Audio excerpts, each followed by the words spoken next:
I want you to think about someone in your life. Someone who could make you feel like the most special person in the room one moment and completely invisible the next. Someone whose mood determined the temperature of the entire house. Someone who, when you try to explain to others what it was like, they look at you confused because from the outside, this person seemed perfectly normal, perfectly charming, maybe even wonderful. And yet, you spent your entire childhood walking on eggshells. You learned to read the room before you entered it. You became an expert at managing someone else's emotional state while completely losing track of your own. If any of that landed somewhere specific in your chest, stay with me, because today we are talking about something that millions of people have lived through, and very few have ever had the language to name: the narcissist who raised you. What narcissism actually is. Before we go any further, I need to clear something up, because narcissism has become one of the most misused words on the internet right now.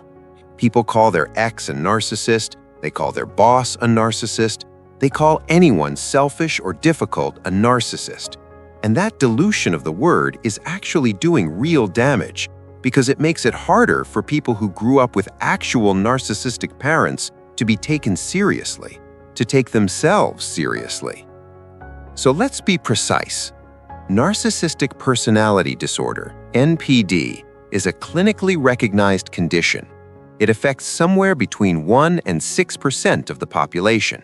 It is characterized by a pervasive pattern of grandiosity, a deep need for admiration, and a fundamental lack of empathy.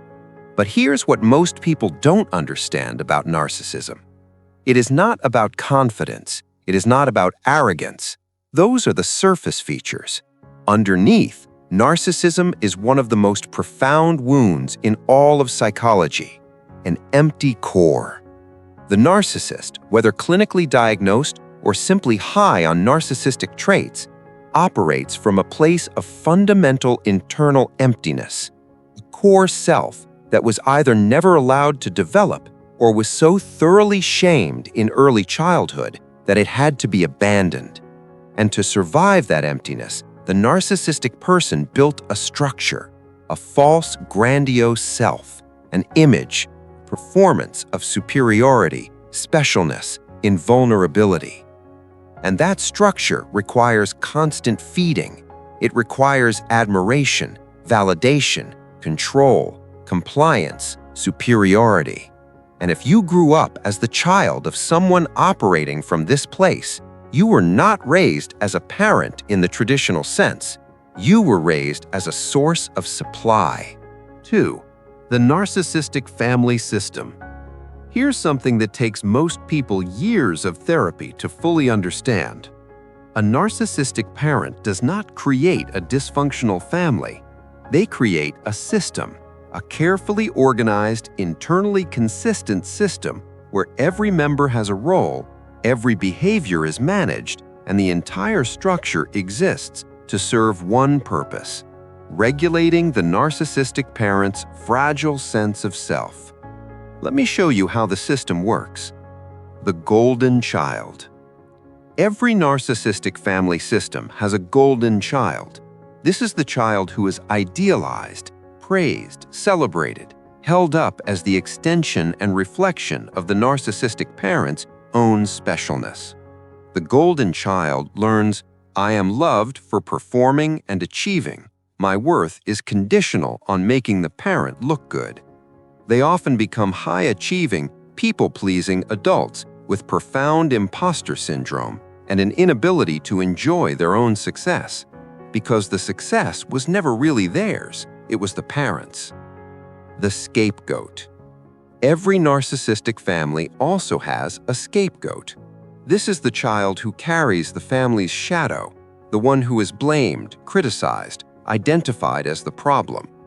The scapegoat often develops a painful but interesting superpower because they were never given the golden child's illusions. They often see the family dynamic most clearly. They are the most likely to eventually name what was happening, the most likely to break the pattern. But they carry tremendous wounds getting there. The lost child. Some families also have a lost child, the one who learned to become invisible, to take up no space, to have no needs, to simply not exist loudly enough to become a target. The lost child becomes an adult who struggles to know what they want, who feels profoundly unseen, who has spent so long being invisible that they've forgotten how to be present. And then there are the enablers, the other parent, the siblings, the extended family members who consciously or unconsciously support and protect the narcissistic parent's reality, who minimize, excuse, and gaslight anyone who tries to name what is actually happening. That's just how they are. They had a hard life. You're too sensitive. They love you in their own way. These are the flying monkeys, and they are often just as wounded as everyone else, just coping differently. 3. What it actually felt like. Let me describe some specific experiences, and I want you to notice which ones land. The moving goalposts. No matter what you achieved, it was never quite enough, or it was celebrated briefly and then immediately replaced with a new expectation. You got an A? Why not an A+? You won the award, but did you see what their friend's child did? You did everything right, and somehow it still wasn't right. This is not accidental. The narcissistic parent cannot allow the child to feel genuinely sufficient, because a sufficient child might stop performing, and a child who stops performing stops being useful as a source of supply. The goalposts move because they were never meant to be reached. The emotional hijack. Your emotional experiences were consistently redirected back to the parent. You came home excited about something, and somehow by the end of the conversation, it became about them. You were upset about something, and your upset either became invisible or triggered the parent's own much larger upset that you then had to manage. Your emotional landscape was colonized. There was simply no consistent space for your feelings to exist without being rerouted, minimized, or used as raw material for the parent's own emotional experience. The gaslighting. This is perhaps the most psychologically damaging feature of narcissistic parenting. It didn't happen the way you remember it? You're too sensitive? You always exaggerate? I never said that. You're imagining things? When a child's reality is consistently denied by the most important person in their world, the child does not conclude that the parent is wrong. The child concludes that they are wrong, that their perception is unreliable, that their feelings are too much or completely unfounded, that they cannot trust their own inner experience.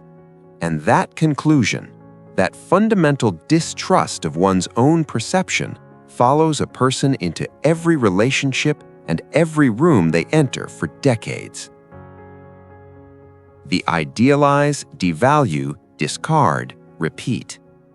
The narcissistic parent cycles through phases, periods of warmth, praise, and closeness, followed by coldness, criticism, and withdrawal, often seemingly without reason. And the child, desperate to get back to the warm phase, will do anything, perform better, become smaller, try harder, apologize for things they didn't do.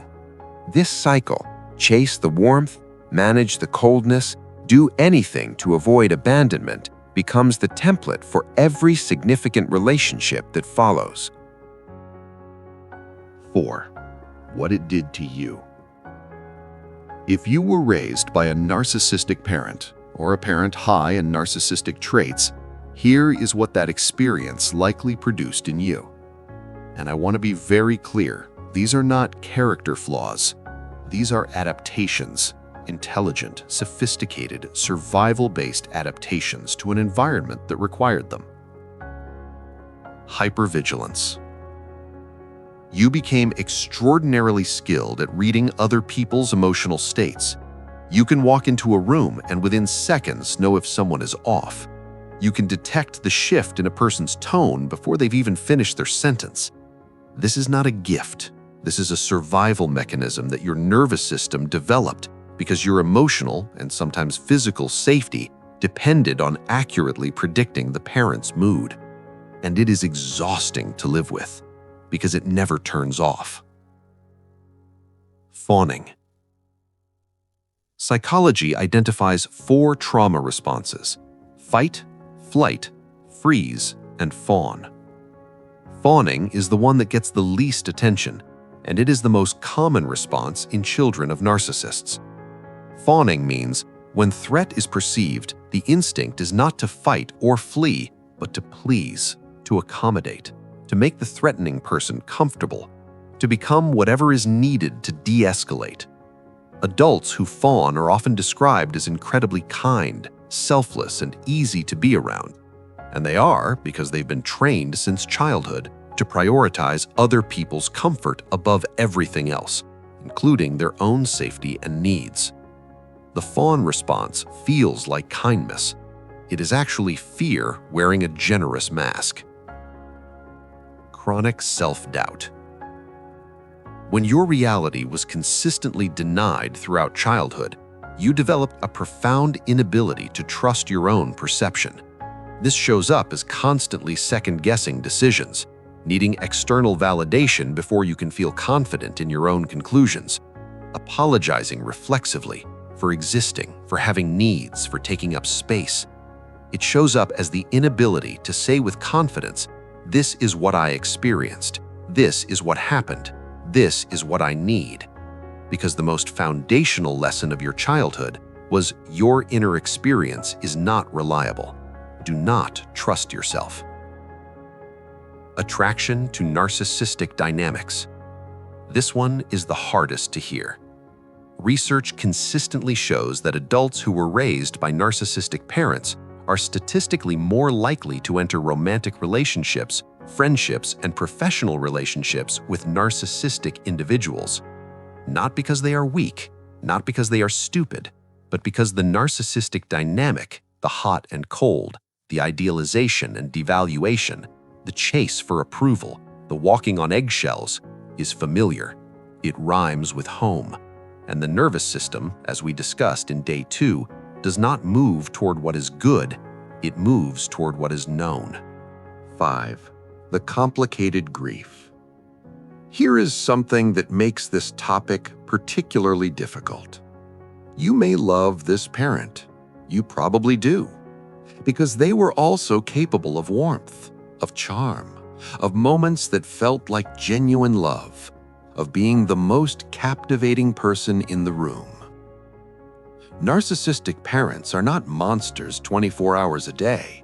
They are people with profound wounds, expressing those wounds in ways that wound others. And they are also, sometimes, capable of real connection. And that inconsistency, that mixture of genuine love and profound harm, is what makes the grief so complicated. Because you are not grieving a monster. Monsters are easy to leave.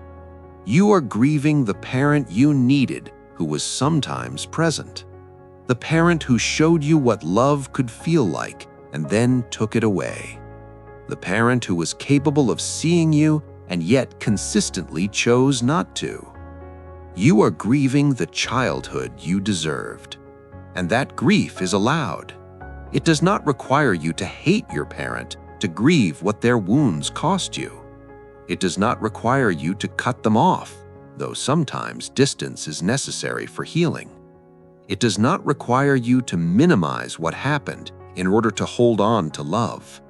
You are allowed to hold both, the love and the damage, in the same time, in the same hands, without resolving it into something simpler than it actually is. 6. Beginning to heal. Healing from narcissistic parenting is not a single moment. It is not a realization that fixes everything. It is a gradual, non-linear, sometimes 2 steps forward, 1 step back process of reclaiming the self that was colonized. Here is what that process actually looks like in practice. Naming what happened. The first step, and it is genuinely the hardest, is simply naming it, not to blame, not to build a court case, but to stop the internal gaslighting that the external gaslighting taught you to do to yourself. What happened was real. Your experience was real. Your perception was not broken. You were not too sensitive. It happened. Saying that, even just to yourself, even just in a journal, even just once, is not a small thing. It is the beginning of trusting your own reality again. Learning to self-validate. Because you grew up needing external validation to feel real, the work of healing involves slowly building an internal validation system. This means practicing finishing your own sentences rather than looking to others for the ending. It means noticing your own emotional reactions before asking anyone else what they think you should feel. It means asking yourself, what do I actually think about this before polling the room? Small, consistent, daily practice. Reparenting yourself. The parent you needed, consistent, attuned, genuinely interested in your inner life, able to hold your emotions without making them about themselves. That parent may not have shown up when you needed them, but you are an adult now, and you have the capacity to give that parenting to yourself. Not perfectly, not all at once, but in small daily acts of taking your own needs seriously, of speaking to yourself with the gentleness you would offer a child who was struggling, of not abandoning yourself when things get hard. I want to close with something important. If everything in this video landed, if you recognized your family in these descriptions, I need you to hear this clearly. The fact that you were raised this way does not mean you are destined to repeat it. The pattern ends when someone has the courage to see it clearly. And the fact that you are here, seeking understanding, building language, refusing to keep calling your own experience nothing, that courage is already present in you. You are not your parents' wound. You are not the role you were assigned. You are not the golden child or the scapegoat or the lost child. You are a full human being who deserved a parent who could see that and didn't always get one. And the work of your life, if you choose to take it on, is to become for yourself what was not reliably given to you. Tomorrow, day 5, we go into something that flows directly from today. Why you keep attracting toxic people. Not as a judgment, as an explanation. A compassionate, neurologically grounded explanation for why the patterns keep showing up and what it actually takes to change them at the root. If today hit you, day 5 is going to be essential. Subscribe, follow, set the notification, and tell me in the comments, did you recognize your family in any of these roles? You don't have to share details, even just saying golden child or scapegoat or lost child. I see you. See you tomorrow.